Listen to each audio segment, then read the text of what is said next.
am not. I'm running into obstacles I never thought I'd face. I got dumped by a polyamorous person. You ever been dumped by a polyamorous person? It sucks. It's like getting fired from a part-time job. They're like, you can't even work here Mondays and Tuesdays. Holy shit. I didn't think I was gonna like dating somebody poly. She was poly. I was busy.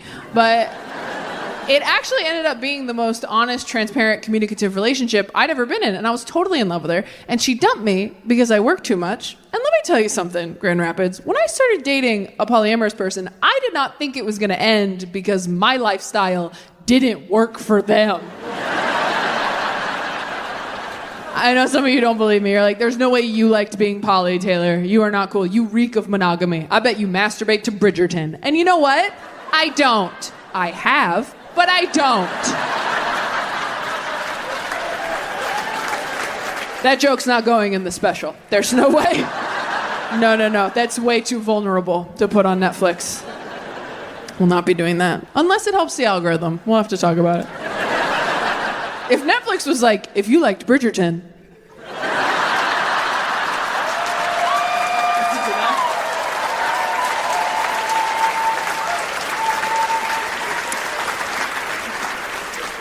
I thought I was on an antidepressant. It turns out I'm not. It turns out I'm actually on a mood stabilizer that they use as an antidepressant. Fun fact about prescription drugs. Everything they prescribe, they actually use for like 4 different things. So you don't really know what your deal is until you find a combo that works and then Google all your pills by yourself. So after years of trial and error, I finally found a combination of things that worked for me. And 6 months ago, I decided to Google it, because what the hell? And it turns out that everything I'm taking is primarily used for bipolar disorder. So I went back to my psychiatrist and I was like, hey, do we think? And she was like, oh, yeah.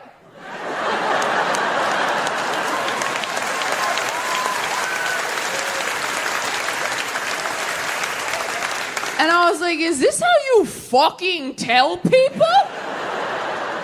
And she's like, no, of course not. We didn't know. I'm glad we figured it out. And I was like, we?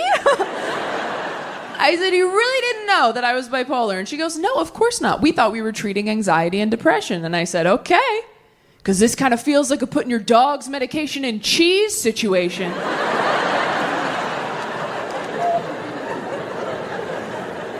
And I was like, I don't know how I feel about this diagnosis. And she goes, well, if it makes you feel better, you don't have to say I am bipolar. You can say I have bipolar, which feels a lot like someone going, I said you were being a bitch?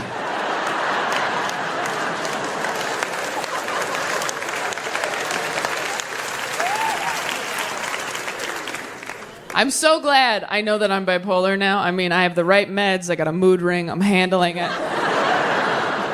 But when I first found out, it was a very tough pill to swallow, and I've swallowed a lot of pills. Because when you first find out something like that, you're like, oh man, am I gonna tell anybody? Should I tell anybody? And if I do tell people, am I hot and or talented enough to be an inspiration?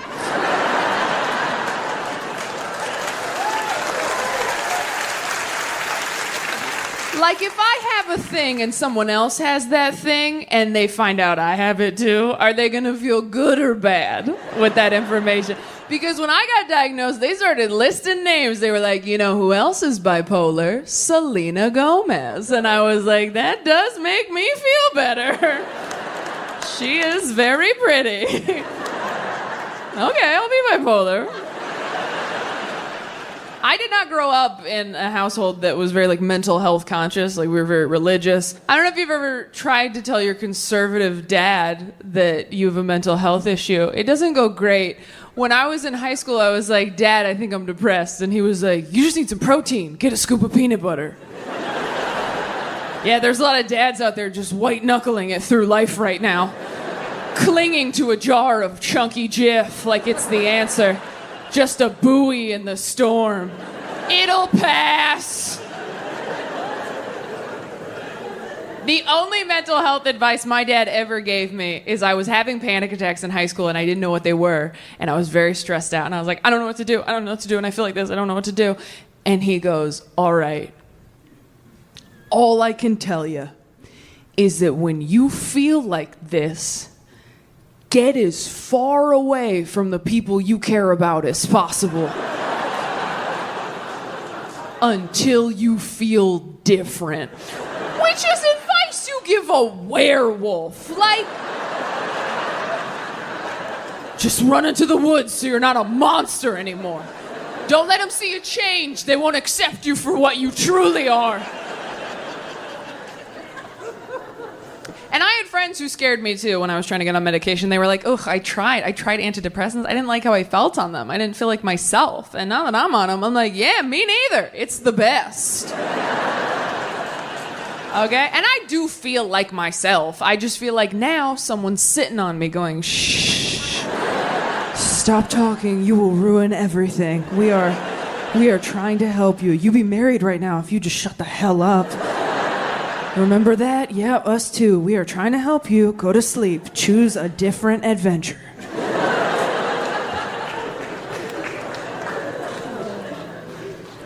And they warn you about the side effects when you get on medication. They go, your sex drive might go down. And I'll be honest, I have experienced that since I got on medication. But I can't tell if my sex drive is lower or if my self-esteem is just higher now.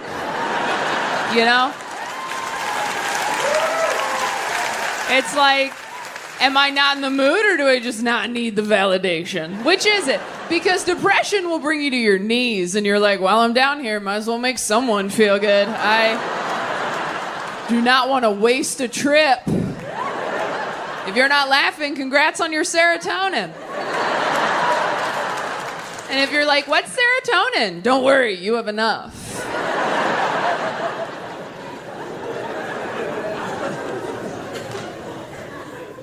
I wasn't sure if I was going to talk about it on stage, and then I needed new material, and I was like, fire sale, everything goes.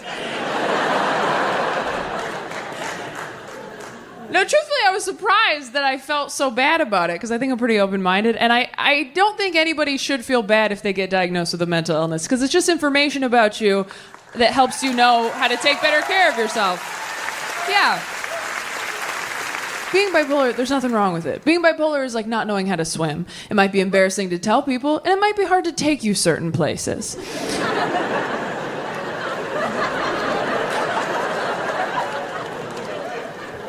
But they have arm floaties.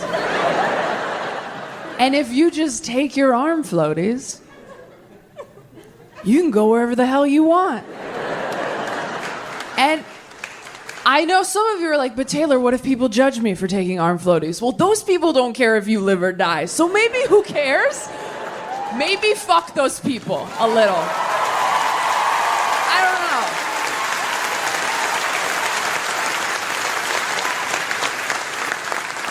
know. That being said, you have to take your arm floaties.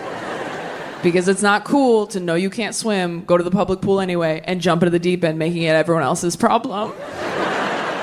And you're thrashing around going, I'm good. They're like, you're literally drowning. And then someone nice and handsome jumps in to help you. And you're like, see, I'm fine. I can totally swim. And they're like, no, you're holding him underwater. You turned Kevin into an arm floaty. And that's not a fair relationship for Kevin. Then someone floats by you on their back and you're like, what was that? And they're like, oh, that's someone whose parents supported them in the pool. Until they could be trusted not to die. Here are your arm floaties. I was very nervous to tell friends of mine I was bipolar because I thought they would think of me differently. And then I told all my friends, and nobody did. And it was actually pretty insulting. Because I've had friends tell me they were bipolar, and I was like, what? You? You're kidding. And then I told my friends, and they were like, that checks out. That connects a lot of dots for us. I told Dustin, one of my best friends in the whole world, and he goes, yeah, your mental illness was kind of like your middle name. I didn't know what it was, but I knew that you had one. I've been masturbating like this my entire adult life, and I recently mentioned it to a friend of mine. And you ever say something out loud and realize you never should have ever? I said it so casually over brunch, didn't even think about it. I was like, oh yeah, I mean, I don't think about anything. Well, I do that. And she was like, what? She put her fork down. What? You don't think about anything? And I was like, oh no, I mean, I think some stuff, obviously. And she was like, what do you think about? And I was like, oh, you know, just like almost there, making good time. You know, just like road trip thoughts, like keep your hands steady, don't fall asleep. Can't wait to get there so I can eat. Better hurry up, Taco Bell's gonna close, you know.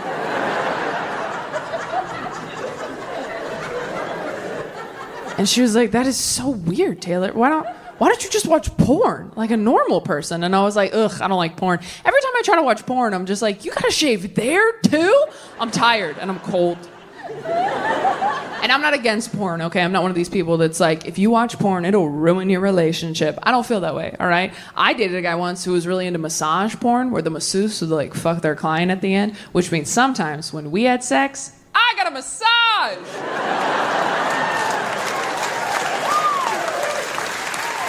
That's an example of porn working for you. But my friend was like horrified. She was like, Taylor, this like monk masturbation thing you do, it is so much creepier and weirder than any porn I've ever seen. And I've seen most of it. And she goes, there are so many different options porn-wise on the internet now. You just go home and Google porn for women, okay? Just do it, I promise. Porn for women. And so I went home and I Googled porn for women so I wouldn't be weird at brunch.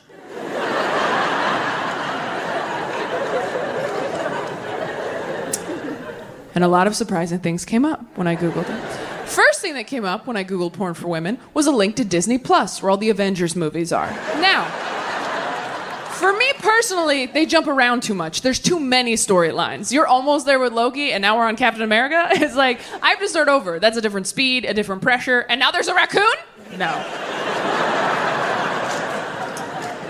The second thing that came up when I Googled porn for women was a website where real-life couples are uploading amateur sex tapes. Yeah, real-life couples are like, hey, we're so happy and in love.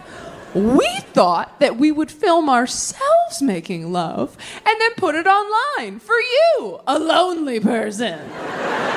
Is it working? Are you wet? And you're like, not in the right place. No. But congratulations, what you have seems really special. But the last thing that came up when I Googled porn for women, I did not know existed. It's something called audio porn. It's exactly what it sounds like. There's no visual aspect. It's all audio. It's not really a porn star. It's more like a porn voice actor talking you through a sexy situation. It's like a podcast, except don't listen while you're driving. And because it's for women, that just means there's a story, right? Anyone can watch. They don't check. They don't just hop on the mic like, now it's out, bitch! Like they ease you into it. And so the one I found is 20 minutes long. I will send it to you if you DM me. And the first 12 minutes, the story is just a man calming you down after you've been in a car wreck.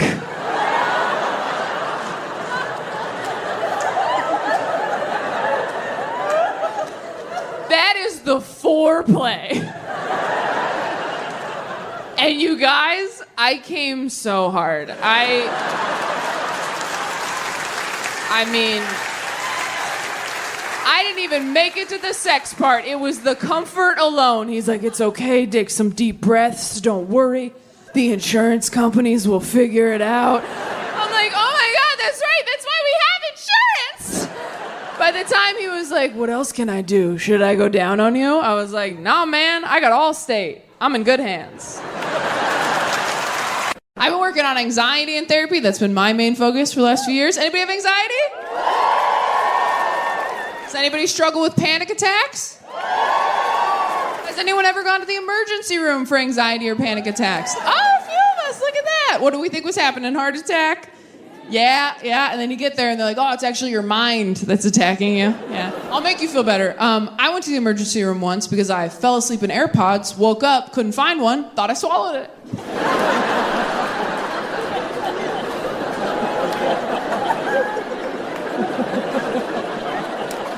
drove halfway there and it turned around because it was silly? Nope, went the whole way. Got seen. I wish I could pretend this story happened a really long time ago, but the technology involved makes that impossible.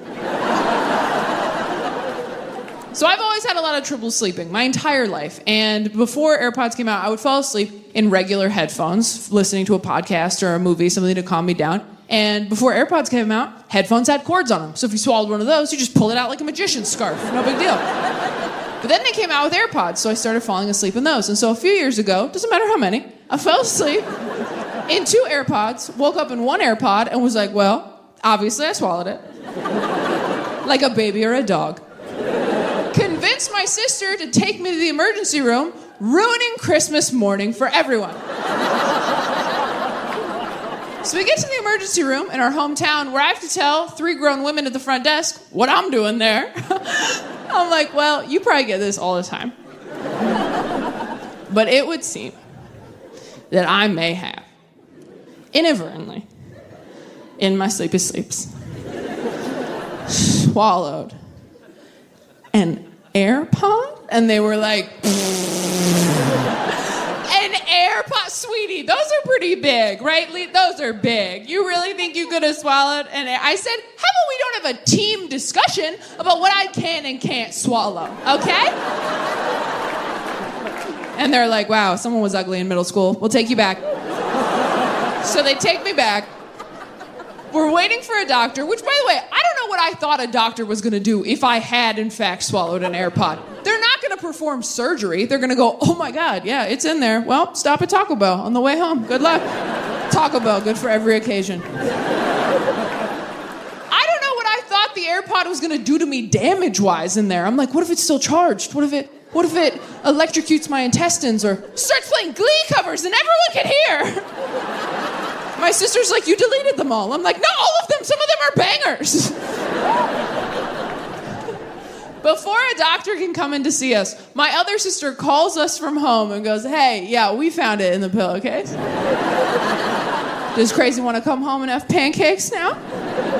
I'm so embarrassed. I want to sneak out the back as quickly as possible. I'm like, let's just go. Let's just leave. And my sister's like, you can't just disappear. They're going to think something bad happened. I was like, something bad did happen. Let's go. She's like, that's an emergency exit. I'm like, it's an emergency room. It's a regular exit. Let's leave.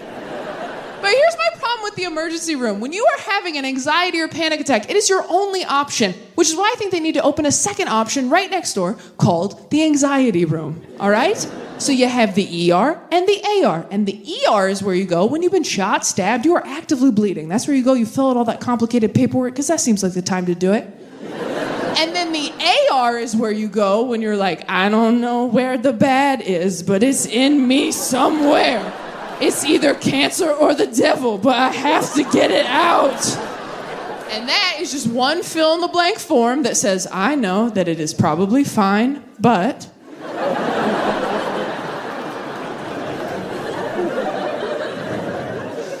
my bones feel itchy. I don't know!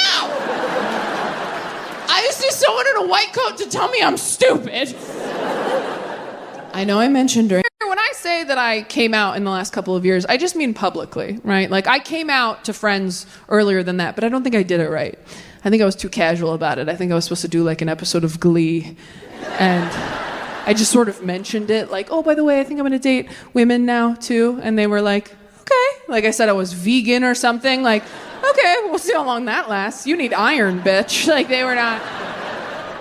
They really accepted it once I had my first girlfriend. I started dating this girl who was so hot. I was like, oh my God, am I Pete Davidson?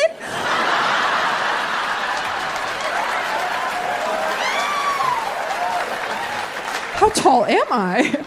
And when I started dating women, it was the closest I'd come to feeling religious in a long time because my friends would complain about their boyfriends and husbands, and I was like, oh, have you heard the good news? You don't have to live like this. There's a better way.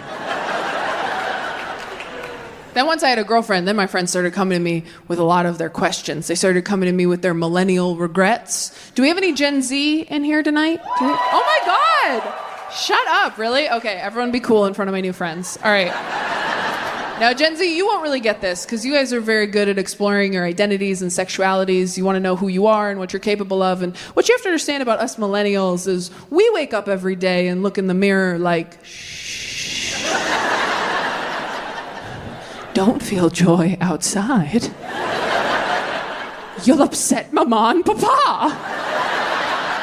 Just wait. Be free in death. Wait. Those are our morning affirmations. So we're dealing with a lot. We're repressing a lot. So I had a lot of female friends in their 30s and 40s who were like, I wish I had dated women, but they ended up with a man and they were happy, but they're like, I wish I had done that. And so they were asking me a lot of personal questions like, is it better having sex with women? And I was like, do you really want me to tell you? Because you said you were pretty locked in with that guy. And they're like, no, like, is it really different? And I was like, yeah. And they were like, well, how? So here's what I said. He came out, he goes, thought he found a new angle, right? He comes out, he goes, we always kind of rush through the Christmas story, don't we? Since we all know it so well. But if you ever really stop to think about what this must have been like for Mary, and all the women were like, oh, and all the men were like, no. Which one's Mary again? Oh, are you talking about the vessel? You talking about the hole we put the Lord in? You talking about the Jesus jar? You talking about the Christ cubby? You talking about the Savior sack? You talking about the prophet pocket?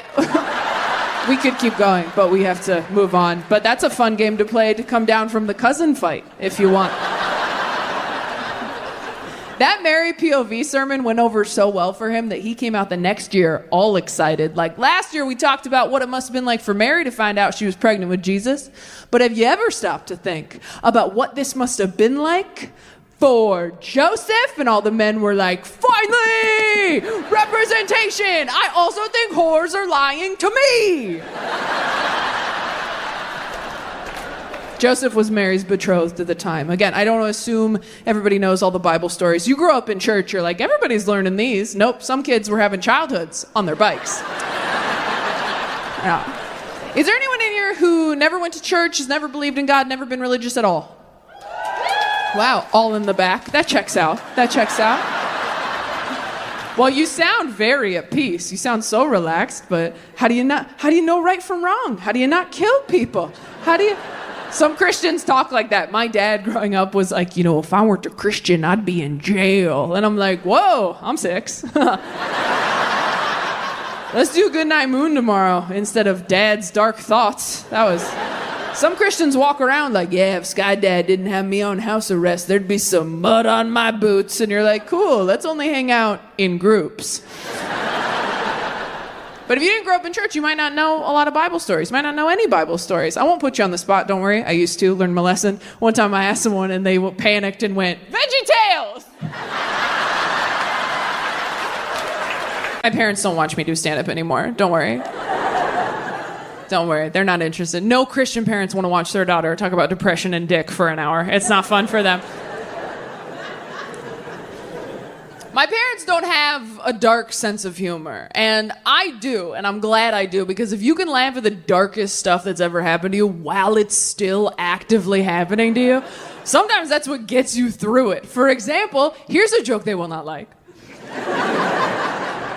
Did you guys know that sometimes when you call a suicide hotline and the call drops, they do not call you back? Yeah, you think that'd be the time for star 69, but sometimes they just ring a bell in the cubicle like, lost another one, that's lunch. Some of you are tensing up like, did that really happen? Yeah, a few years ago, and it was fucking hilarious. I was on the floor of a DoubleTree hotel like, did this bitch just ghost me while I'm trying to ghost myself? That is, I've been left on red. I've never been left for dead. That's a new one. That is brutal. I wasn't even mad. For all I know, that's how they train those volunteers. Like, hey, some nights we get too many calls. Fridays are big for us. In those situations, you're just going to have to use your best judgment, all right? Like, I usually wait for like a privileged white girl name, like a Chelsea, a Kelsey, a Taylor. Those are the salmon I throw back and hope they swim upstream on their own. Even if I was mad, what am I gonna do? Hop on Yelp? Like, 1 star, totally killed myself. You're gonna wish I killed myself after this review. I did that joke in Texas a few weeks ago, and there was a girl, white, my age, in the crowd who goes, "And the wait times are ridiculous."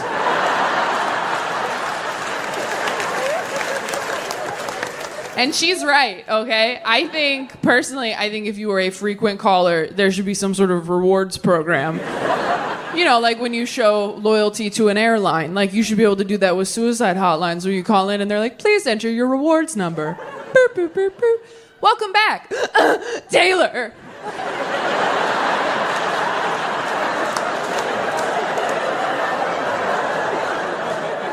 Thank you for your diamond medallion status. You are now 3rd in line. Would you like to use an upgrade and kick someone else out?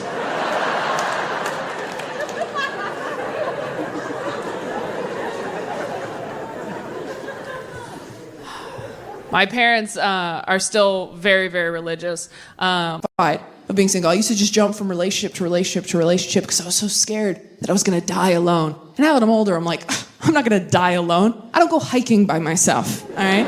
Someone will be there when I die. A doctor, a murderer. Someone will bear witness. But I've been single for the last year now, and it has been the most relaxing year of my entire life. It has been lovely, waking up every day going, oh, no one's gonna make me cry today but me. The peace, it's lovely. Here's the thing, being single is not what sucks. Dating is what sucks, and you can opt out of that. Dating is what's shitty, the constant push and pull of hope and disappointment. Dating feels like being a stuffed animal in a claw machine, like, oh my God, it's happening! No, it's not.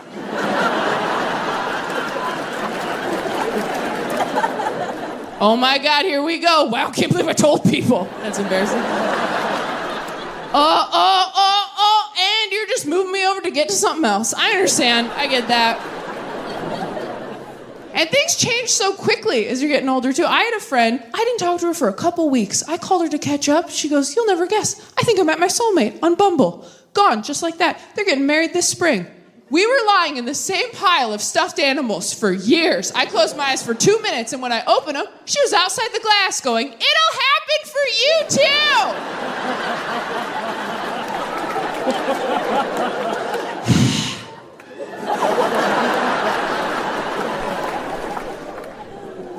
I love being the neutral friend who's not dating, because as you get closer to 30, breakups get more and more devastating. Half my friends are getting engaged, and the other half are going through the worst breakup of all time with the person they thought they were going to die with, which means half the phone calls I get are, I'm getting married, and the other half are, I'm getting old, and I'm like, I am getting Taco Bell. Who wants something?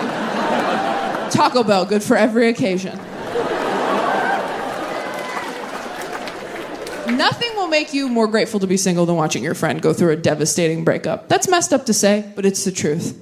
I have a friend just went through a breakup, still follows her ex on social media because they're trying to be mature and evolved. Rookie mistake. Her ex just posted a photo of him and his new girlfriend, who is a model.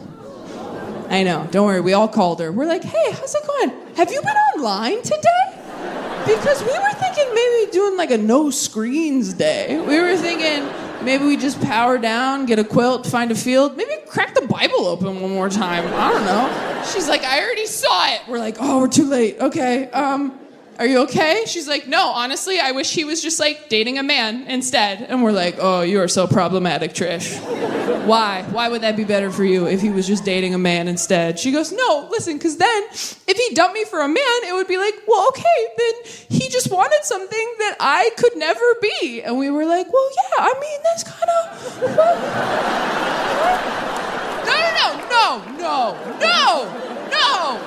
No, we think you're so pretty, babe, but like a model? Like that's kind of like a different, like look around. Don't you think if you were a model, we'd all be models? But this isn't Model Squad. This is Personality Squad. Like this is a different team you're on. We have another friend who just got cheated on, which is crazy. You can't cheat anymore. It's not the 90s, you idiot. Your phone is tracking your every movement. You're going to get caught. You're going to go out and buy your side chick flowers. Your wife's going to get a text from Bank of America like, we noticed that Steve was being thoughtful? That just seemed like suspicious activity over here at BOA, because we know that POS. I think it's important to hang out. Now, does anyone think they have a weird sleep tip? Super weird. Oh, wow, we got a confident hand right here. What do you got? What is it? Sleep in a different city. Sleep in a different city? Bitch, do you know what my job is? Sleep in a different city? Know your audience. All right, what else we got? That was not a strong start. Anybody else have anything? It's okay if nobody does. Oh, we do right here. One thing I found is get a very firm, advanced back support mattress. Get a very firm mattress. Okay, do we need to hear the instructions again? If you think you have a weird sleep tip that I have never heard of, I would love for you to raise your hand and tell me, but if no one has anything, that's completely fine. We have one hand over here. What have we got, Glasses? Cat plus Xanax. Cat and Xanax. If you think that I don't have Xanax, this is your first show with me. Okay, all right. Well, if nobody else thinks, look, it's fine. We're okay. What about here, right here? 478 rhythmic breathing. What is it? 478 rhythmic breathing. Rhythmic breathing. Okay, you guys, I'm gonna be honest. Y'all shat the bed on this one. These were some basic answers, and that's okay. What? Did someone say read a book? I'm gonna fuck you up after this show. Meet me in the parking lot. Read a book. Oh my God. Okay, right here. Wow, it's crazy that people are getting more confident as they hear other people's terrible answers. They're like, I can beat firm mattress, surely. What have you got second row? Vicks on your back. What's on your back? Vicks. Vicks on your back. These are not good, you guys. Thank you for playing. All right, what is the last one? Stretch for 5 minutes. Stretch for 5 minutes? I'm never coming back to this city again. I have to be honest, my career is going very well right now.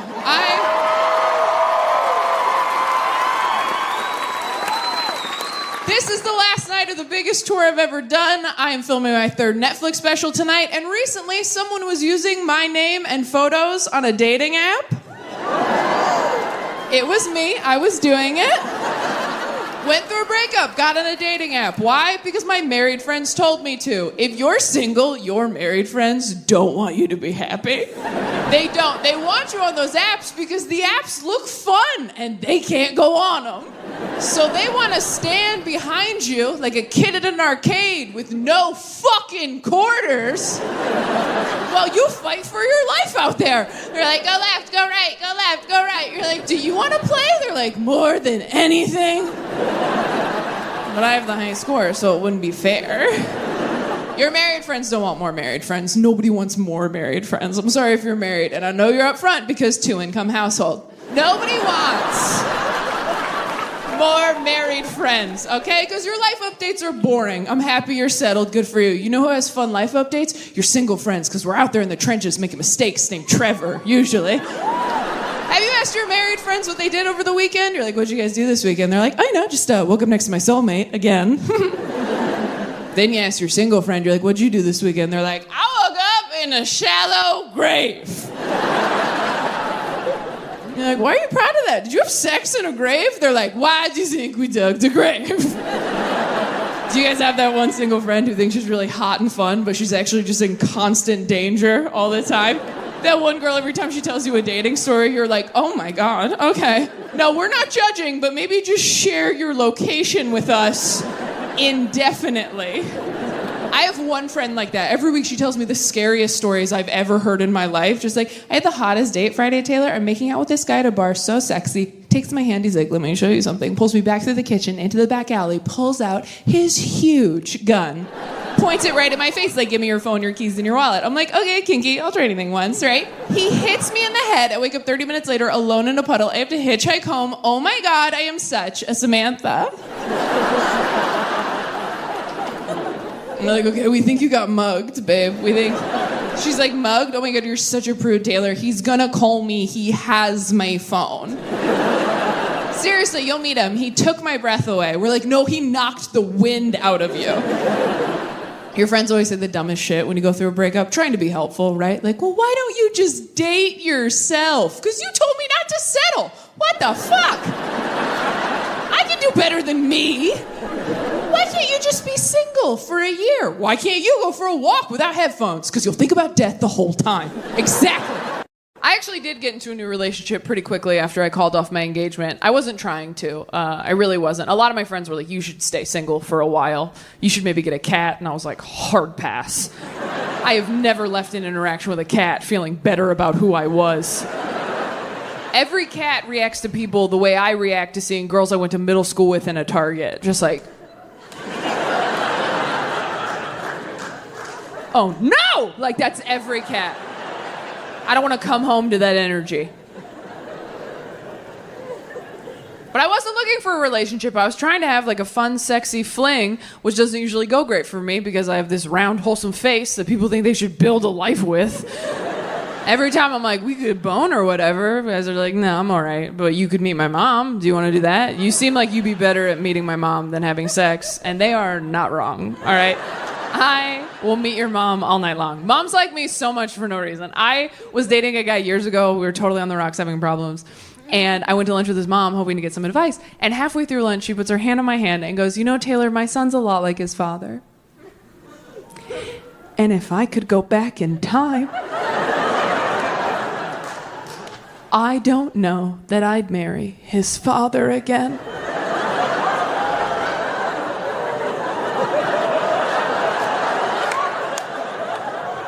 And I was like, are you saving my life in this Panera Bread right now? It was like a movie when an older character sacrifices themselves for the good of the journey. Like, she Gandalf'd me. She's like, fly, you fool!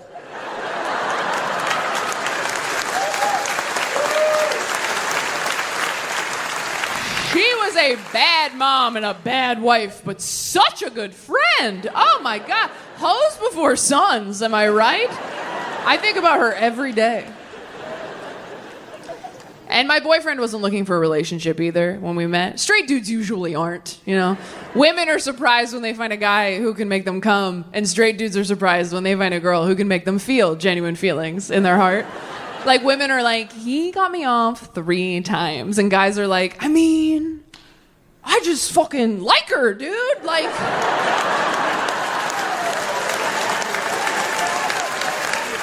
Like, we talked all day. I didn't want to hit her. It was nuts.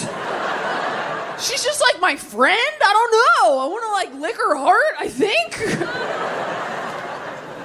Straight dudes are so proud of themselves for falling in love. It's really cute. They're like, I love you. Hell yeah, buddy. I knew you could get there. Women fall in love. We're like, I love you. Fucking again, you dumb bitch.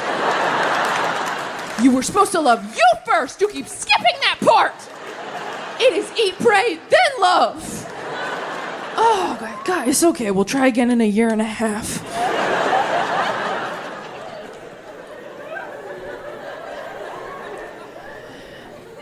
My boyfriend is 7 years older than me because I need to get back at my dad for some stuff. Older guys are just better. They're just better. You never have to ask them to buy Pepto-Bismol. They just have it in the house. They pull it out after dinner like a nightcap. Like, you want some pink juice, baby girl? You're like, yes, I would. Cheers. Older guys don't call you things like cute or hot. They call you things like stunning, gorgeous, shit with syllables. Things that would take a 20-something guy a little while to sound out. And older guys aren't, like, cute or hot either. You know, they're handsome, distinguished, like old pictures of your grandpa you shouldn't look at too long.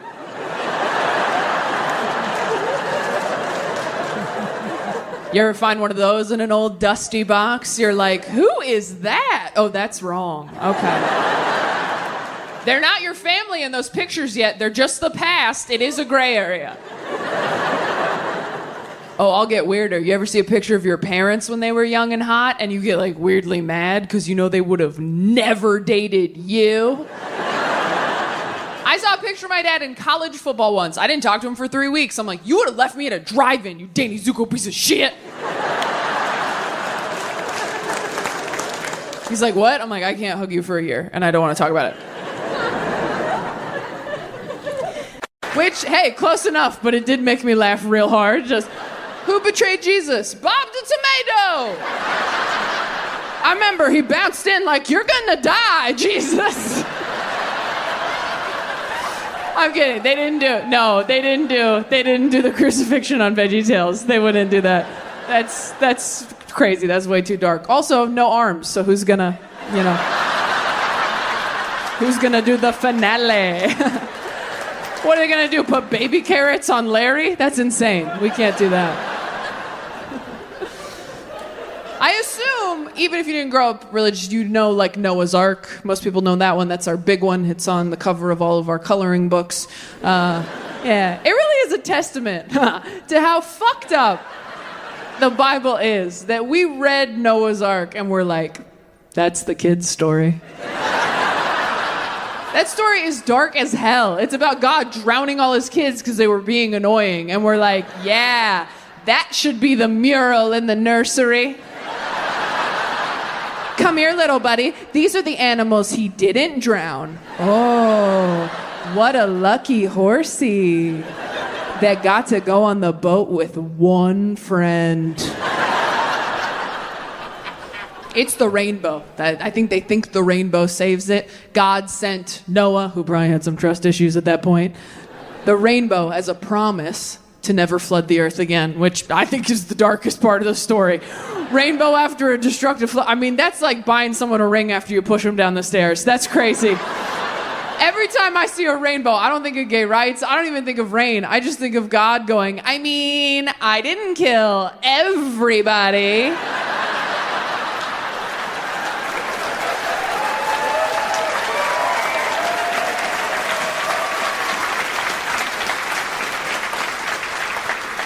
Some people don't even realize Noah's Ark's from the Bible. I've asked people, oh, do you know any Bible stories? They go, not one. I go, what about Noah? They're like, well, I know that one.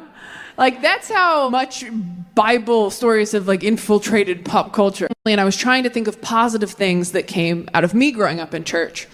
And the most positive thing, I can't believe I didn't think of sooner, I started doing stand-up in churches. That's how I started doing this. They called it testimony, but I was getting laughs. And, no.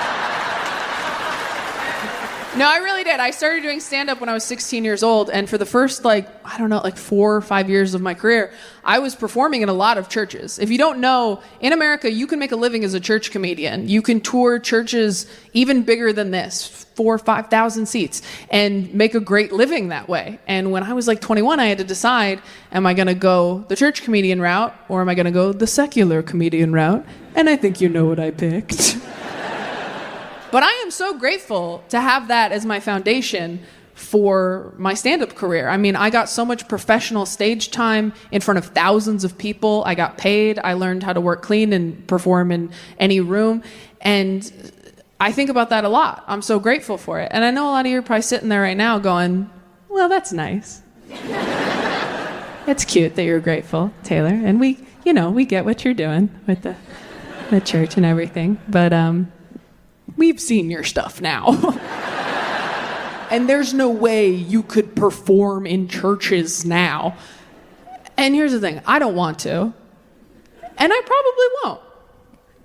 But I fucking could though, okay? Oh, if I get canceled or some shit, I'm a fucking professional and I will be returning to churches, okay? I will turn this ship around so goddamn gosh darn fast. In a fetus's heartbeat, I'll go back to churches. I will rebrand like you've never seen. I'll get real big hair, marry a man, let him lead. Write a book called Submissive Wife, Submissive Life. Adopt a southern accent out of nowhere. And yeah, I'm going on tour. I have the beginning of the show all planned out in my head. It's going to start off pitch black auditorium. Then on the big screen, I'm only doing mega churches. That's where the money is. On the big screen, a black and white montage, probably starting with the Netflix ba-dong noise. They own my ass for 8 more years. A black and white montage of all my raunchiest jokes from my 20s. And that's why getting a guy to wear a condom is like fade out to demon noises. Freeze frame on my young face. Lights slowly come up as I walk out wearing all... You know what? I'm just gonna show you.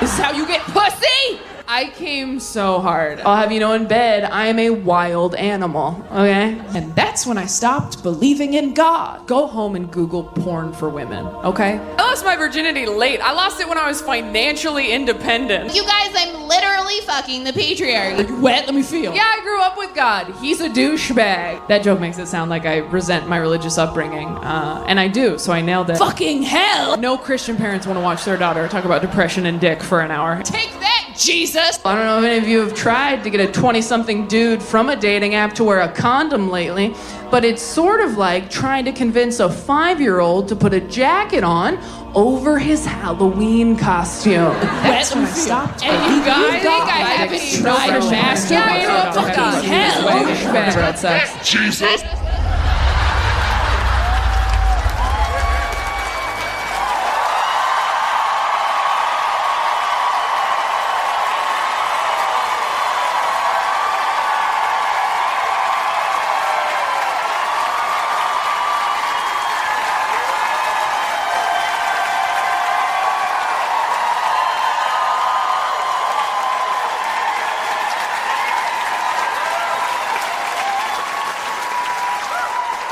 Anybody recognize her?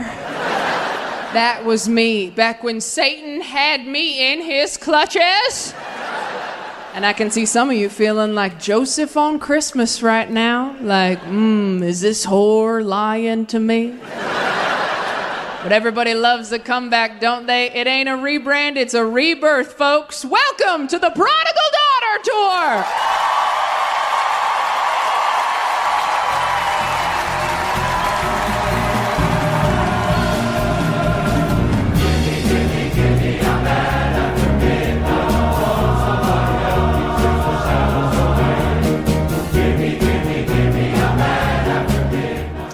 All right, here's some great Queer Awakenings people sent in. Ladies and gentlemen, Taylor Tomlinson!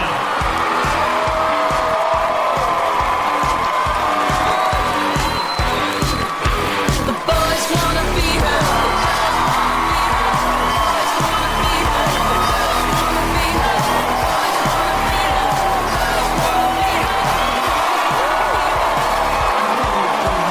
DC, how we doing?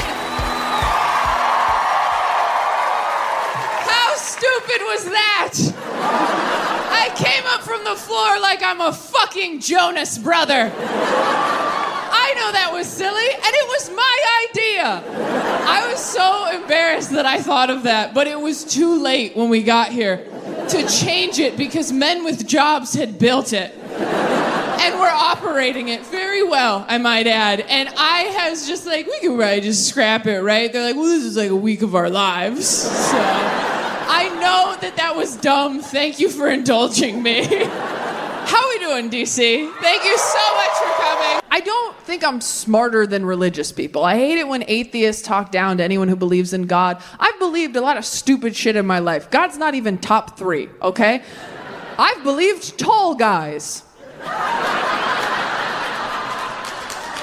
He plays guitar, he must be nice. I'm dumb, all right? When my religious family members talk about God, like God got me through the hardest years of my life, I'm like, shit, that's how I talk about Gilmore Girls. Like, I'm an idiot. And I capitalize those G's. I make sure every time. That's right. Yeah. But I have a lot of Christians in my life, a lot of people praying for me, which I try not to take personally. You ever have someone say they're praying for you and you don't know what they're referring to? They're like, hey, I just want to let you know I'm praying for you. What? I'm not sick. Oh yeah? Well, I'm praying for you. What do you think about that, Bev? Heard you need it, bitch. She's like, no, God's just been putting you on my heart lately. Well, tell God to scrape me off your heart because I'm doing awesome, okay? I don't know what you heard in the church parking lot, but that was a family matter, Bev. I'm going to tint the van windows. I have a lot of cool Christians in my life. Cool Christians love to let you know they're cool. They do. They love to, like, swear in front of you. Right? They're like, look, I understand why you have doubts. I get it. I watch the news. Shit is fucked up. Then they look at you like they did a trick on a skateboard.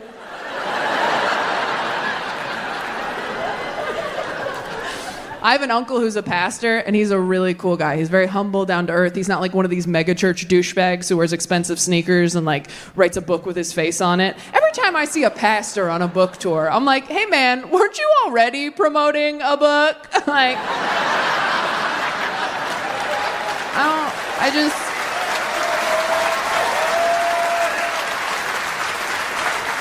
how many bestsellers do you need, Joel? My uncle's really cool. He's the only person in my life who understands what I do. I got back into therapy. Anybody in therapy? Mostly women. That's the problem. It's very hard to stay in therapy. My old therapist told me that when I get close to people, I have a tendency to self-sabotage. And I thought that was bullshit, so I ghosted her. And then I finally went back because I finally dated enough people who all gave me the exact same feedback about my shitty personality. You know that romantic quota you hit where you're like, uh-oh, might be me. Oh, the reviews are in and they are unanimous. That's a bummer. So after a really bad breakup a few years ago, I finally took a long, hard look at myself and said, okay, Taylor, 5 out of 5 dudes all think that in fights, you behave like a raccoon trapped in a trash bag. So maybe it's time to get some Klonopin or a rabies shot. I am fully medicated now. Anybody else? Antidepressants? Medication? Yeah. Nice. What are we on? Shout it out. Zoloft, Lexapro. Ooh. Look at us. Gang's all here. Oh my God. I'm also on something. I would never say what. That's very personal. But no, I'm kidding. I'm on a few things. I am on Klonopin as needed for panic attacks. I'm so glad I have Klonopin now, because before I had medication for it, I would have panic attacks right when I had to be somewhere, which is the worst time to get them, because then you just have to pinch the panic attack off like a shit you don't have time to take. You know what I mean? When you're like, okay, I got 60% of that out of my system. I'm not done, but I gotta go to work. I will get to the other 40 later, or I'll finish in the big stall at lunch if no one's in there. I got put on something else for sleep because I have night terrors. There's no fun, casual way to say that. Wake up screaming. And these sleeping time pills I got are great. They don't stop the nightmares, but they do hold you down while they're happening. Which sounds bad, but before I'd wake up in the middle so afraid, and now I stay asleep until the nightmare's natural conclusion, which provides you with some closure. You're like, oh, he stabs me at the end. Okay, plot twist, M. Nightmare Shyamalan. The part about being single, hands down, is that you do not have to introduce anybody to your parents. Have you guys introduced people you were dating to your parents? It's not about introducing people you love to one another, is it? No, it's about showing your partner why you're mean to them sometimes. It's about taking your sexual partner back to the scene of the crime. To say, see, the stories are true. Because you don't want your partner to like your parents. You want them to walk out of that night going, oh my God. Your parents are just, I know. I mean, seriously, babe, how did you ever? I don't know. Kind of seems like maybe people should cut me some slack when I'm being a bitch, though, huh? Kind of seems like maybe now that we have all the information, turns out I could be a lot crazier if I wanted. but I keep a lid on it pretty good, and I deserve to stop at Target on the way home. With no time limit. And I want a cart, not a basket. You have to be careful when you introduce people to your parents, though, because your parents don't always show up as your parents, do they? Mine never did. My parents undermined me every single time I brought someone home to meet them. I did everything right. I did the huddle up in the car before we went in, like, hey, remember what I told you? If those people in there, they're not your friends. Whatever they say to you, do not take that personally. It's not about you, it's about them. Do you want to write that on your hand in case you forget? No? You can look at my tattoo if you get scared. Let's do it. And then you go inside prepared for your parents to show their true colors. And your parents float downstairs. And they're just amazing all night. They're like fun, cool, laid back. Your dad's in an open Hawaiian shirt. Just a one-man conga line, topping off drinks, saying all kinds of progressive shit you've never heard him say. You want another beer? We should golf sometime. What are your pronouns again? And you gotta get back in the car later muttering like a conspiracy theorist. Like, that was not, and I was there, and I know it happened, and it was all right. And no one can tell me what didn't happen, and I know where it is. While your boyfriend buckles up like, I don't know what you're talking about, babe. Your parents are awesome. And you're like, oh, no, they are not. I don't know who those lizard people were. But they are not the ones who broke me. And the next time you see your parents, they're all smug, like, Jason really seemed to like us. You're like, I know what you're doing. Oh, maybe your therapist wants to meet us next. Get our side of the story. I cannot wait till you're in the ground. All right, well, we'd like to be cremated. I will scatter your ashes where God can't find them.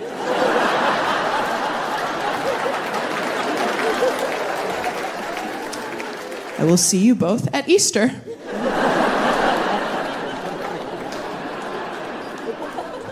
My biggest issue with church wasn't that they wanted us to save people. It's that they wouldn't let you make a good point, right? Anytime you were growing up in church, you were like, well, you have to admit, it was pretty messed up when God did this in the Bible. They'd be like, well, that was the Old Testament, you know? That was before God stopped drinking. Like, that was a different guy. Yeah, he's kind of a fuckboy back there, and then he had a kid, and he's like, I'm different now, you know? He's like, I was in a fraternity. Of course I was drowning people. Like, it's people change. Anytime you had an unanswerable question at church, they always said the same thing. They'd go, that's a great question. And we can ask God that when we get to heaven.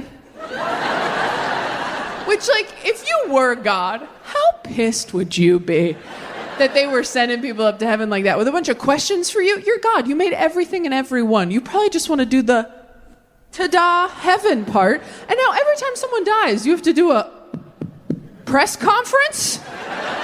Every time someone dies, you're like, hey, welcome to heaven. They're like, okay, but first, God, when a kid dies, right, and they didn't say the prayer and they didn't get saved, that's an automatic heaven, right, God? You wouldn't send a kid to hell, right, God? Right, God? Right, God? Right, God? And God's like, fucking...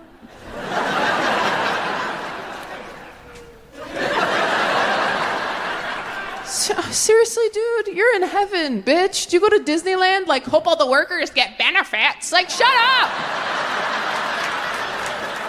You are a killjoy. Yes, the kids are in heaven. We muted the kids so we could all enjoy heaven, but yes. That's a dark one. I know, that's a dark one.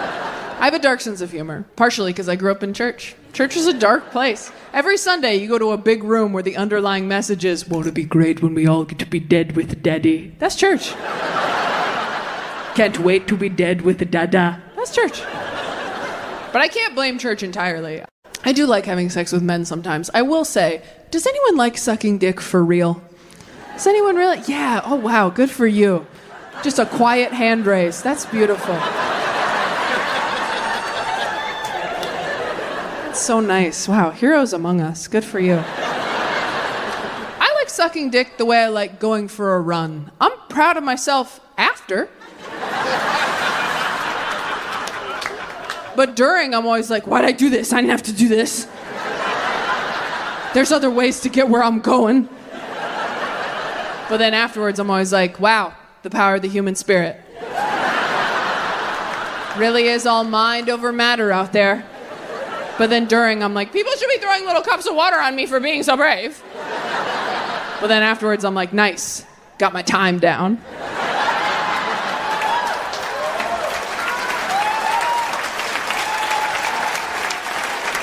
We're trying to get faster, not better. I remember I was so scared to start going down on women. And then I went down on a girl for the first time, and I was like, oh my God, that was so much better. I was so mad at my whole life. I was like, you're telling me this whole time I could have been licking ice creams, and instead I've been swallowing swords? Could have been living like a child on the boardwalk. Instead I've been living like a carny with something to prove. Not that I'm like killing it at queer dating. But because I grew up in church, I see Bible stories everywhere, right? Like, here's some fun ones. What about the 200 foreskins story? Do you know that one? Yeah? That's a deep cut. So, in the Bible, David wanted to marry Saul's daughter, and Saul's like, you can marry my daughter if you bring me back the foreskins of 100 of my enemies, which, like, whoa, Scorpio, am I right? Who has 100 enemies and is thinking about their foreskins? Like, someone was born in deep November. So Saul's like, get me 100 foreskins, then we'll talk. So David goes out, comes back with 200 foreskins, and that's where the phrase, if he wanted to, he would, ladies, comes from. Yeah. That's not from TikTok, that's from the Bible. What about Job? Have we heard of Job? Job? Got some Job heads in the house? Job was this guy in the Bible. He loved God so much. One day, God and Satan are talking. They don't really get into why they're talking, but, you know, sometimes you call your ex, and everyone's like, what are you doing, right? So God and Satan are kicking it for some reason. And Satan goes, hey, God, I noticed that Job loves you a lot. And God's like, yeah. And Satan's like, well, I bet he wouldn't love you as much if I fucked with him enough. And God's like, okay, I'm bored. Let's see what you got. So Satan goes out and he ruins Job's life. But Job never forsakes God. And that is what How to Lose a Guy in 10 Days is based off of. Matthew McConaughey is Job. Kate Hudson is Satan.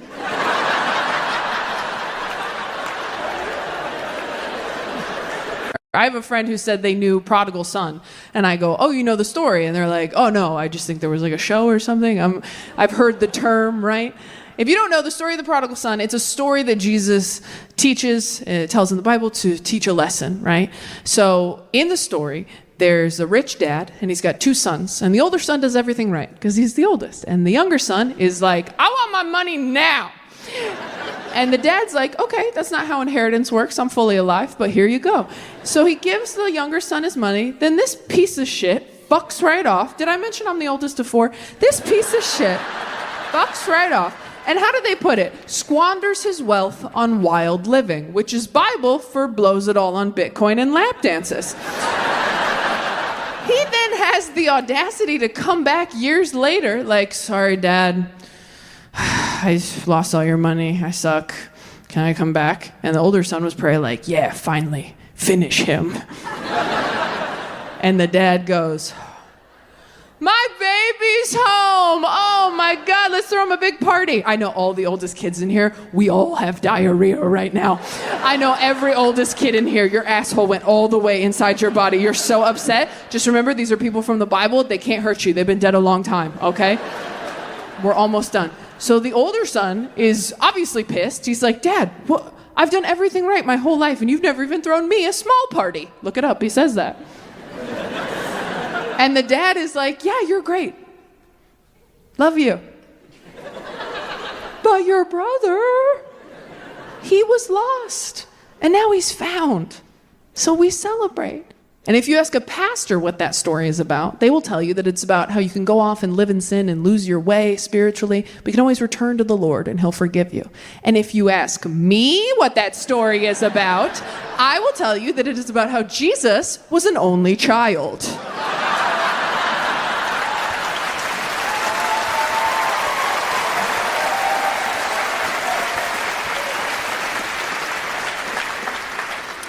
Craziest thing that happened is my mom died of cancer. See? You almost forgot. And then my dad got remarried, and then our stepmom got cancer. She's fine, don't worry. I wouldn't do that to you twice. That's God talking to my dad. And as soon as our stepmom got it, me and my siblings were like, holy shit. Is Dad giving people cancer?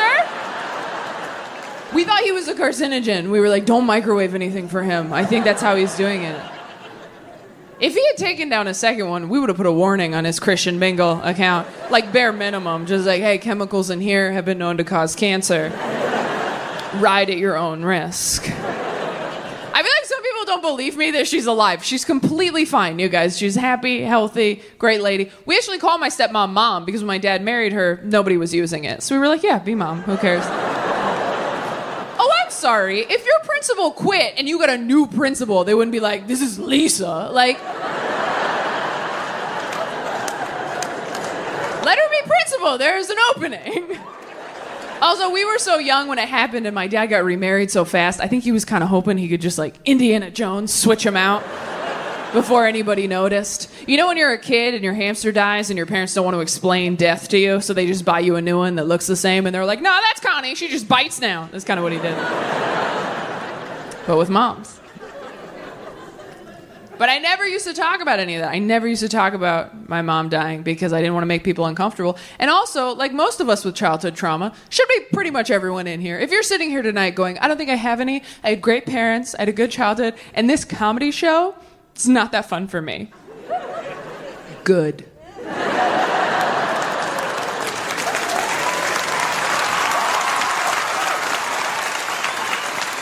I hope this is the worst night of your whole life. Because it sounds like it's been smooth sailing. And you might need some perspective. But most of us did have some childhood trauma. And when you get to be an adult, you're like, whoo, made it. Never have to think about that again. Look at all my keys. The world's my oyster. And so you just start pushing all that dark stuff that happened to you as a kid down, down, down, until you don't even think about it anymore. And that works for a long time. Until one day. You stub your toe really hard on a curb and you just start weeping uncontrollably in the street. And you're like, okay, this is about something else. I was keeping all my trauma in that toe. And then I jostled it and now it's everywhere. Go back in. And if you don't deal with that stuff, it's going to keep affecting you in ways you are not even conscious of. My dad was so religious growing up, he used to insist on praying out loud in restaurants before we ate dinner, which is fine if you're into that, but keep it short. He wouldn't do that. He would do long, drawn-out prayers full of personal details that none of us signed off on at the table, which made puberty pretty rough with your dad in public, just like, thank you, Lord, for this food. Thank you for bringing us here together. Thank you that Taylor's a woman now and is getting the help she needs in math. I'm like, can you not tell this Chipotle that I'm bleeding and can't subtract? I think God knows. It's why I don't feel bad telling jokes about my parents on stage now, because anytime they're like, do you have to air our dirty laundry in front of strangers? I'm like, hometown buffet, 1998. You told everyone within a 5-booth radius that I shat my pants the night before. I can say whatever I want. I'm not religious anymore. I have had some friends find religion as adults recently, which is very upsetting. If you grew up religious and you're not anymore and your adult friends find religion, it feels like God is your shitty ex-boyfriend who's now getting it together for your friend, and you just have to watch it happen on Facebook. They're like, have you met God? He's amazing. I'm like, yeah, I grew up with God. He's a douchebag, all right? Did he tell you were broken and you need him? That's his move. That's what he does. He says that to everybody. Don't drink what he gives you. You drink that, next thing you know, you're eating his body, the Holy Spirit's inside you. It's a whole system they have over at that frat house they call church. Who else uses Roman numerals? That joke makes it sound like I resent my religious upbringing, and I do, so I nailed it. But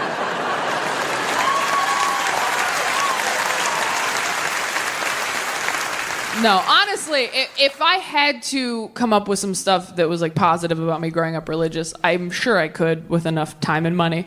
But I do have some issues with it. It gave me some serious trust issues. And it just made me weird growing up in church in ways that I am still discovering. For example, I just found out that I masturbate wrong. I will back up. Okay, so when I was growing up in church, kids had youth group. And at youth group, they were like, don't have sex. And we were like, for sure, for sure.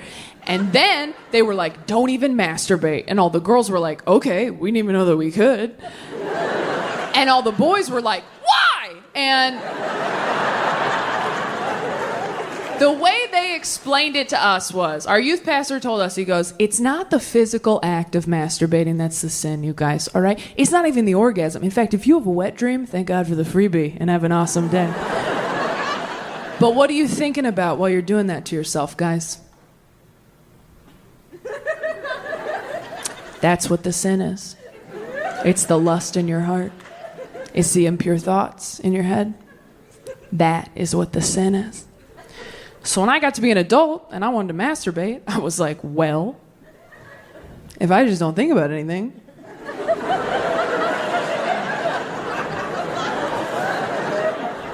I could probably still go to heaven, right? Just like clear your mind, get in there, get it done. See you soon, Jesus, right? Touch nothing but the lamp.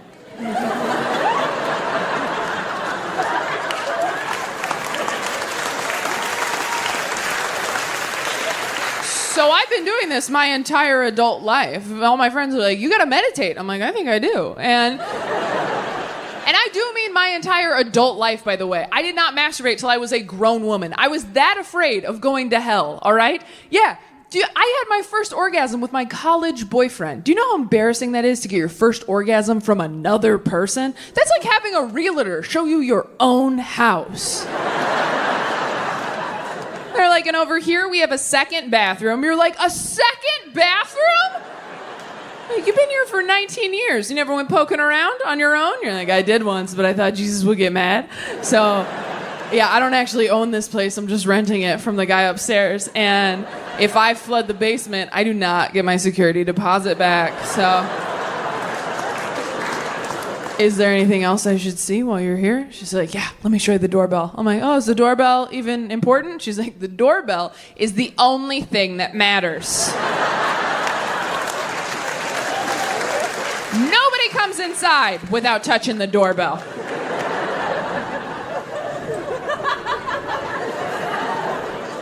Oh, but I did touch it. You didn't use enough pressure. It didn't light up. So I play an important role in their lives. I love to third wheel it with my married friends. Go out to dinner, see a movie. Because I love that moment when they walk up to meet me in front of the restaurant. And I can tell that they've been fighting in the car. Married people think you hide it so well. You're just like, let's just table it till later. Let's just table it till later and have a nice evening. And then you come in real sweaty like, hey, it's good to see you. Glad we're finally doing this. Did they bring bread? They should have brought bread. The bread should have beat us here. Hey, can we get some bread, please? Can we get something to do with our hands other than attack each other, please? How are you? Tell us about you. Don't make me look at her. Don't make me look at her. And that's when you, as a single friend, get to tell your married friends all about dating nowadays. You get to tell them about the ghosting and the catfishing and the deep fake AI porn. And you know they get back in the car a few hours later like,